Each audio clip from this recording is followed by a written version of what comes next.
নবীকে যদি আমরা অনুসরণ করি আমাদের জন্য এত বড় অফার আছে। আমরা কিয়ামতের ময়দানে যখন আমরা জান্নাতে চলে যাব, হাসরের ময়দানের পরে নবীর সাথে আমাদের জান্নাত হবে। এটা আমার কথা নয়, আল্লাহ রাব্বুল ইজ্জত সূরাতুন নিসার 69 নম্বর আয়াতে বলতেছেন, وَمَن يُطِعِ اللَّهَ وَالرَّسُولَ فَأُولَئِكَ مَعَ الَّذِينَ أَنْعَمَ اللَّهُ عَلَيْهِمْ مِنَ النَّبِيِّينَ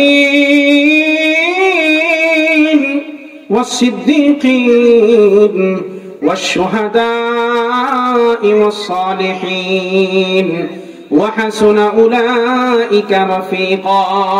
পড়েন আল্লাহু আকবার। Allah Ta'ala বলতেছেন, whoever obeys Allah and the messenger, যেই ব্যক্তিরা আল্লাহ এবং তার রাসূলের অনুসারী হবে, فأولئك مع الذين أنعم الله عليهم من النبيين والصديقين والشهداء والصالحين.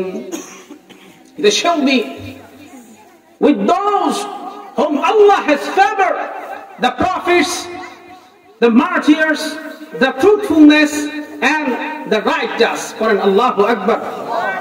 ওই সমস্ত লোকেরা যারা আল্লাহ ও নবীর অনুসারী হবে, আল্লাহ রাব্বুল ইজ্জত বলতেছেন তারা জান্নাতে নবীদের সাথে থাকবে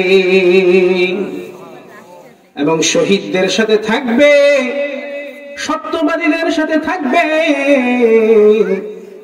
আল্লাহর সৎ বান্দাদের সাথে তাদের জান্নাত হবে। وَحَسُنَ أُولَئِكَ رَفِيقًا. And how will they be for companions? আল্লাহ তাআলা নিজেই বলতেছেন তাদের এই বন্ধুত্বটা কতই না সুন্দর হবে। সুবহানাল্লাহ।